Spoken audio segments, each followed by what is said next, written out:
Hi, this is Paige Garwood. I'm going to be offering a course of instruction on composition. Let me explain the direction I'm going to be taking with this. When I was young and first learning how to play guitar, I started learning songs.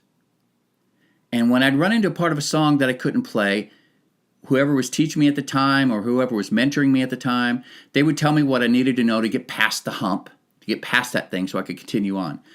And in the process, I ended up learning an awful lot of music theory as I needed it to play guitar, because playing the guitar, playing songs in guitar was fun. And yet when I got later, as life moved on and I became a music teacher later in life, I would teach music theory the classic way, where teach 2 to 3 years of music theory, then after which you introduce the kids to composition. At least that was the plan. But when I got to the end of the second or third year of music theory, hardly any student wanted to go on into the composition part of the world, which to me was puzzling because that's where the fun is. But I had forgotten that I learned songs on the guitar, and as those songs progressed, I learned the music theory I needed to exist within that part of the musical world.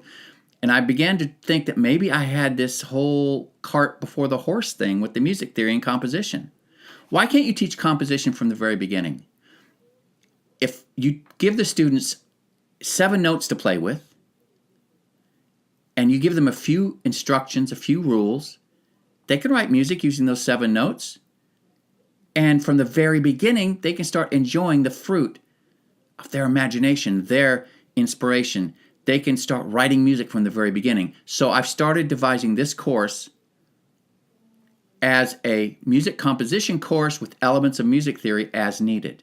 So we start off simple with just one melodic line. We're going to learn how to write what's called a cantus firmus, what they used to call a cantus firmus, called a fixed melody. And then we're going to add a second part, a counterpoint part, just accompaniment. Don't be scared by the word. And then we're going to learn to fill in the other parts. And by the end of this course, you'll be writing 4-part harmony and having a fun time. This is not difficult information reserved for those privileged few in an ivory tower someplace. If you love music, you can write music. I'm going to show you and give you the tools you need to progress forward with this. Now, am I going to be teaching you how to write Baroque or Renaissance or medieval music? No. But in the beginning, it's going to sound medieval-ish, if that's even a word, or Renaissance-ish, or Baroque-ish, because that's where we're starting. Now, the period between the late medieval and early Renaissance is a period where we move from the medieval modal system, which people don't use anymore, into the major-minor system that we have now, that exists now in Western music. So that time frame is like the musical headwaters for this giant river of music that exists today. No matter what style of music you like, love, or adore, it had its start in that period of time. Because that's when the first rules were being codified. That's when music was first beginning to be written down and people could study it and start to understand what it is that these brilliant composers were doing, and they could put it into words and principles that we could draw upon. So in the beginning, it's going to sound very classical sounding. That's okay. If you stick with me through the end of this course, at the end of this course, there'll be a few add-ons that we'll do, and I'll show you how to take what you know and apply it now in a more modern setting. If you want to write a pop tune or compose harmony to a jazz tune, or if you want it to have a poppy sound or a jazz sound, if you want to learn how to incorporate chords, things of that nature will follow on the heels of this. So I hope you stick with me. Couple caveats. I will be using a program called MuseScore. You can see it here. It's going to be here somewhere. I'm not sure where I'm going to put it yet. It's here or there.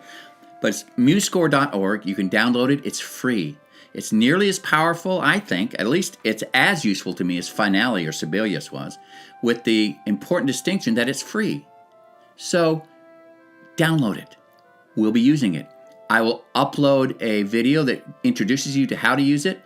But YouTube has lots of videos to introduce you to the intricacies of how MuseScore works. It's a powerful scoring program.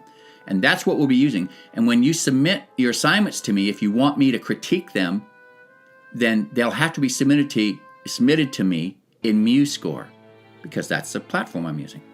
Now, the other thing is I'll be using as my primary reference for this portion of the course a book by Felix Seltzer and Carl Schachter called Counterpoint in Composition. It's a very expensive textbook. It's a very highbrow book. I'm not going to require that you buy it because it's pretty stinking expensive.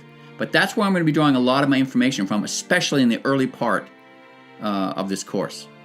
So, having said all that, I'm ready to get started. So, with no further ado, happy composing, emerging composer, out.